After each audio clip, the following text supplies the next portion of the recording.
Hello, this is Terry from Fabric Junction with block number 3 called the Practical Orchard of our Midsummer's Eve Block of the Month quilt. Here is our quilt, and let me show you the finished block. It's over here on this side, and another beautiful block for us to do, and today we'll be doing half square triangles. And I'll show you one of the techniques that we use when we create that, also to make an hourglass, which is in the center. So I have my pieces cut and I laid out in the order that I need to sew them. I also have for my half square triangles. And on this block I use the method of drawing a line from point to point, because we are going to sew a 1/4 inch on each side of that line. Now there's many different methods on creating your half square triangles, and I use different methods on different blocks, but this particular one, since I only had to do 2, works well. So make sure you know where your 1/4 inch marking is. Sew a 1/4 inch to the left and the right side of the line.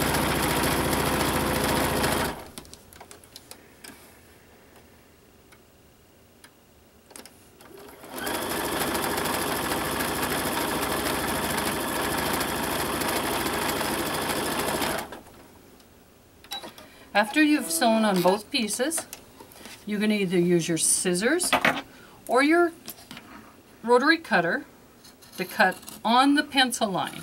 Now you're going to cut your pencil line.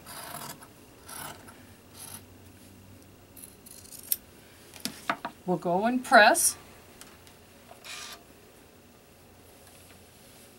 and I press to the dark.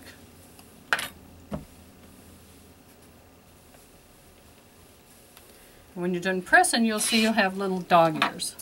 We need to clip those away because we don't need them. They just create extra bulk in our quilt, and they can bug up our intersections when we get ready to sew. Okay, then you want to make sure that you have your pieces laid out. Let's see, I keep turning it. We want these 2 to go to the outside, and I've got this one, I've got a 1/4 turn.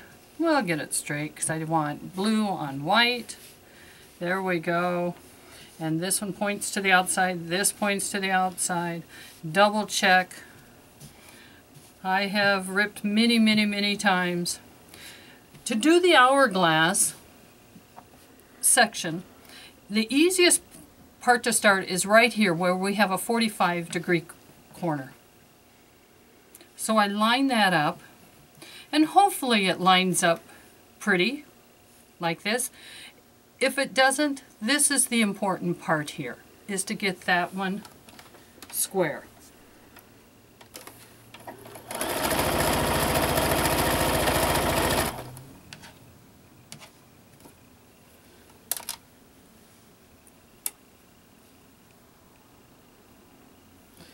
Now the trick to this one, you want these 2 pieces sewn exactly on the same side, so that when they open up, I'll show you in a second, but when you feed them through the machine, make sure that you're sewing the exact same side. I've got my dark down, my light on the top.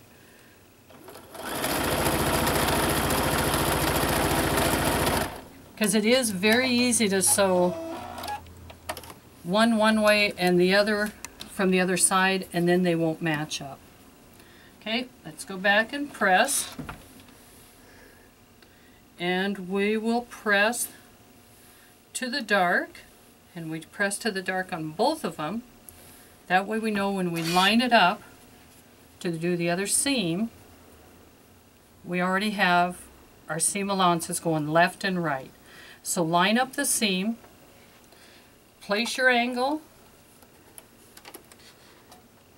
go in where you can start on your 1/4 inch seam. So you're not really on the very tip. You go in just whatever's that 1/4 inch to stay lined up. And that way that tip doesn't feed down into your machine. And then kind of line up your other side and sew across. So now this one we did two different things with triangles. One is called an hourglass, and the other is the half square triangle. And again, we need to get rid of all those little dog ears. Now we want to make sure that we get this placed correctly, because we want the red to sew against the white against the blue. So I start at the top.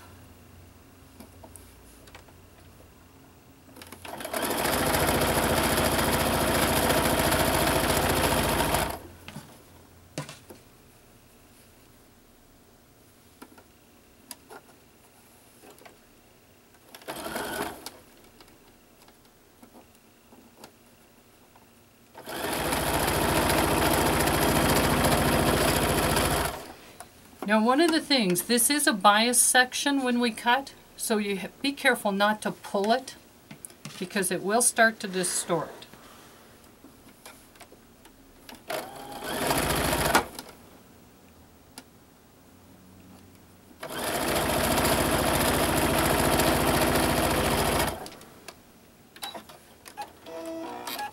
Okay, we get to the end, we open up the top one.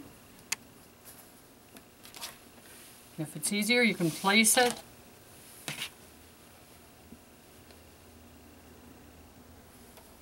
And now we're going to sew again.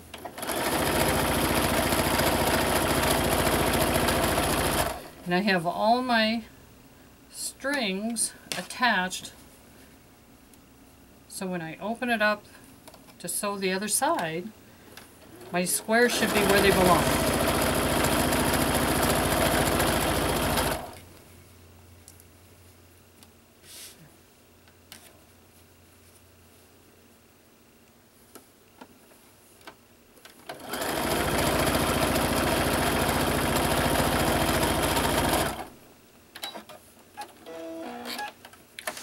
Okay, we'll open it up and double check that we have everything going the right way. I've got my two greens pointing in towards the white. My blue is attached here. I have it. So now I'll do my long side.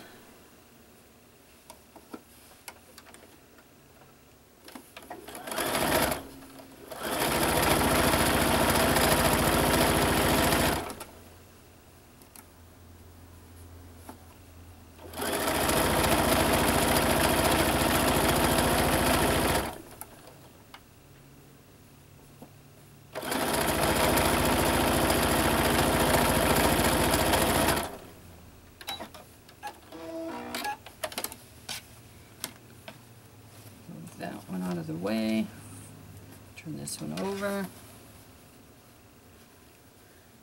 find my seam allowance, there that is.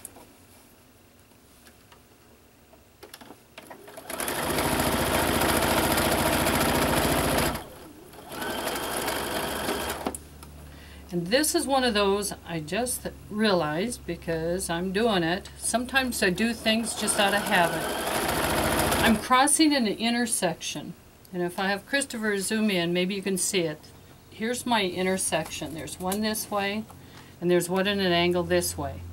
As I'm making my seam, I cross right at that point, no matter where it is. Sometimes it might be a 1/4 inch away, maybe it's less, maybe it's a hair more. But the key is I don't want to cut those points off, so I cross right across that intersection.